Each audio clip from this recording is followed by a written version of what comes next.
चले आगे बढ़ते हैं भोपाल की एक बड़ी खबर के साथ, जहां पर शिक्षा माफिया पर लगातार शिकंजा कसा जा रहा है। एमपी में स्कूलों की मनमानी फीस पर लगातार कार्रवाई की जा रही है। तो फीस बढ़ाने वाले स्कूलों पर सरकार की पैनी नजर बनी हुई है। तो जो स्कूल लगातार फीस बढ़ाते हैं, हर साल ही परेशान किया जाता है अभिभावकों को। ऐसे स्कूलों पर अब सरकार की पैनी नजर है। फर्जी किताबों को लेकर भी पूरे प्रदेश में जांच की तैयारी चल रही है। तो वहीं नर्सिंग घोटाले पर ताबड़तोड़ कार्रवाई भी जारी है। नेताओं और अफसरों पर भी कार्रवाई अब हो सकती है, क्योंकि कहीं ना कहीं ऐसे तमाम नेता भी सामने आ रहे हैं, कुछ नाम जिनकी अब जांच होगी और इन पर एक्शन भी लिया जाएगा कि आखिर नर्सिंग घोटाले में किस तरह से उनकी महत्वपूर्ण भूमिका रही, अहम भूमिका रही और कैसे आखिरकार मान्यता दी गई है। तो इन तमाम अगर देखा जाए तो लगातार ही अब शिक्षा माफिया पर शिकंजा कसा जा रहा है। स्कूलों की मनमानी फीस पर लगातार कार्रवाई। इंदौर में एमबीए पेपर लीक मामले में भी बड़ा एक्शन। तो स्कूल फीस बढ़ाने को लेकर अब निर्देश भी जारी कर दिए गए हैं। पोर्टल पर अपलोड करनी होगी फीस की जानकारी। जो निजी स्कूल फीस बढ़ाता है उसको पूरी जानकारी देनी होगी और बताना होगा कि आखिर किस तरह से ये फीस बढ़ाई गई है। इसको लेकर निर्देश भी जारी किए गए हैं। पोर्टल पर अपलोड ये पूरी फीस की जानकारी करनी होगी। अपलोड करने की अंतिम तारीख जो है वो 8 जून 2024 है, यानी कि 8 जून से पहले इन तमाम स्कूलों को ये पूरी जानकारी भरनी होगी किस तरह से ये फीस बढ़ाई गई है। तो जानकारी अपलोड नहीं करने वाले स्कूलों पर एक्शन लिया जाएगा। जो 8 जून तक ये पूरी जानकारी नहीं भरते हैं, ऐसे तमाम स्कूलों की लिस्ट बनाई जाएगी और उन पर एक्शन भी लिया जाएगा। छात्रों की संख्या के हिसाब से जुर्माना राशि भी तय होगी। तो स्कूलों से फीस की 5 गुना राशि वसूली भी जाएगी। 30 जून तक फर्जी किताबों को लेकर यह अभियान चलेगा और जांच में गड़बड़ी किए जाने पर दंडात्मक कार्रवाई होगी। यानी कि देखिए, शिक्षा से जुड़े मसलों पर अब सरकार तेज हो चुकी है। सरकार की ओर से एक्शन की बात कही जा रही है। निजी स्कूलों की किताबों को लेकर बड़ा खुलासा भी हुआ है। हम बात कर रहे हैं जबलपुर की, जहां पर नर्सरी की 8 किताबों पर एक ही आईएसबीएन नंबर मिला है। देखिए यहां पर किस तरह की ये बड़ी लापरवाही सामने आई है। एक ही आईएसबीएन नंबर मिला है। सेंट एलोयसिस पोली पाथर की किताबों में ये फर्जी नंबर मिला गया है। तो जांच में आईएसबीएन नंबर जो है वो फर्जी पाया गया है। निजी स्कूलों की किताबों को लेकर ये बड़ा खुलासा हुआ है। जांच में फर्जी आईएसबीएन नंबर पाया गया है। तो इंटरनेशनल स्टैंडर्ड बुक नंबर, ये आईएसबीएन जो कि कहलाता है, इसका पूरा फुल फॉर्म है। तो किताबों की यूनिक आईडी के तौर पर जाना जाता है। कलेक्टर ने पेरेंट्स से अपील भी की है कि आईएसबीएन चेक करके ही अपने बच्चों के लिए आप किताबें खरीदिए, क्योंकि इसमें लगातार फर्जीवाड़ा सामने आ रहा है और इसी को लेकर ये बड़ा खुलासा भी हुआ है। तो आईएसबीएन में गड़बड़ी होने पर सूचना भी दी जाने की बात कही जा रही है। सूचना के लिए देखिए एक नंबर भी जारी किया गया है। ये हेल्पलाइन नंबर आपको बता दें, 7587970500। ये वो नंबर है। अगर आपको लगता है कि आपके साथ भी किसी भी तरह की गड़बड़ी हुई है और आपने किताबें खरीदी हैं, उसमें आईएसबीएन चेक करके ही किताबें आप अपने लिए खरीदिए, अपने बच्चों के लिए। और अगर गड़बड़ी की सूचना आपको लगती है, जानकारी लगती है, तो ये हेल्पलाइन नंबर आप ले सकते हैं और इस पर कंप्लेन भी कर सकते हैं। जबलपुर से एक और खबर इसी से जुड़ी हुई। निजी स्कूलों को हाईकोर्ट से बड़ा झटका लगा है। तो हाईकोर्ट से जांच पर रोक लगाने की मांग को खारिज कर दिया गया है।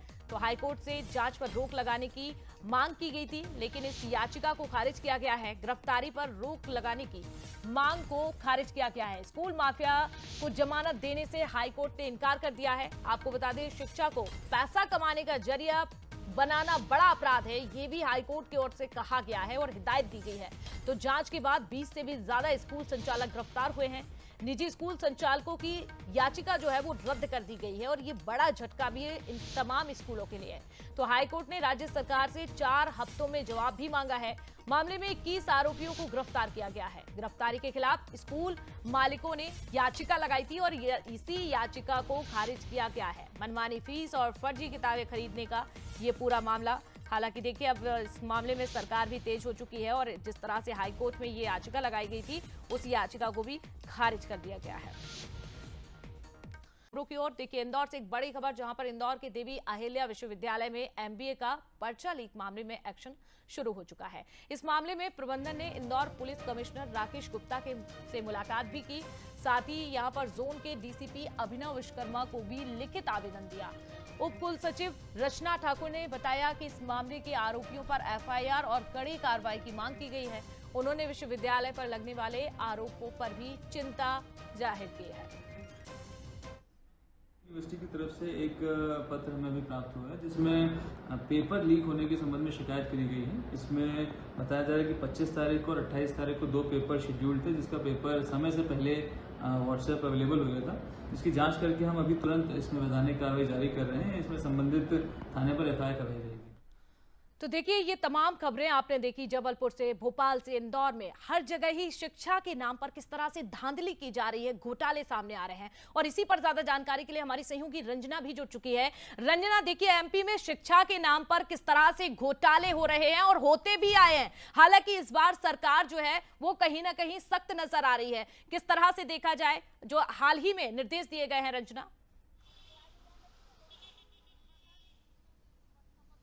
देखिए, मध्य प्रदेश में शिक्षा के क्षेत्र में जिस तरीके से अनियमितताएं हुई हैं, उसको लेकर अब आगे इस तरीके से चीजें ना हो, उस पर अब सरकार लगातार सख्त नजर आ रही है। और इसीलिए चाहे वो नर्सिंग घोटाले से जुड़ी हुई जांच की बात हो, उसमें भी लगातार कार्रवाई की जा रही है। और इसको लेकर अब जांच पड़ताल भी की जा रही है कि आने वाले दिनों में जब स्टूडेंट नर्सिंग में एडमिशन लें तो इस तरह की खामियों के बीच वो पढ़ाई ना करें। लेकिन शिक्षा की अगर बात कर ली जाए, निजी स्कूलों की बात कर ली जाए, तो निजी स्कूलों में जिस तरीके से फीस वृद्धि को लेकर अभिभावक परेशान होते हैं, लगातार शिकायत होती है, उसके बाद अब लगातार प्रशासन सख्त है और कलेक्टर ने कमेटियां गठित की हैं जो कि जांच करेंगी। और स्कूलों से तमाम जो रिपोर्ट है वो भी तलब की गई है ताकि आने वाले दिनों में इस तरह की जो अनियमितताएं हैं वो ना हो सके।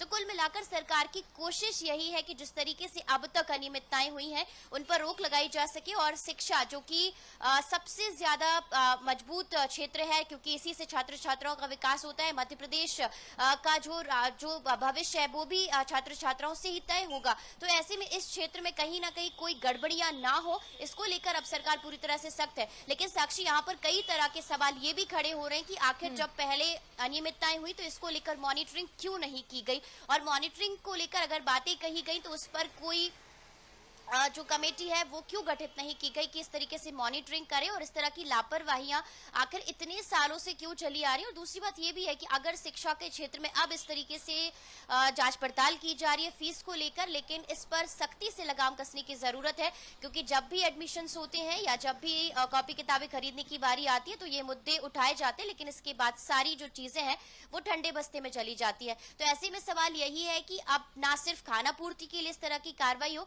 बल्कि सख्त एक्शन भी हो, ताकि आने वाले कई सालों तक इस तरह से जो अनियमितताएं या गड़बड़ियां शैक्षणिक क्षेत्र में या शिक्षा के क्षेत्र में ना हो सके, ताकि छात्र छात्राओं का भविष्य सुरक्षित रहे। साक्षी। बिल्कुल रंजना, बहुत धन्यवाद तमाम जानकारी देने के लिए विस्तार से। और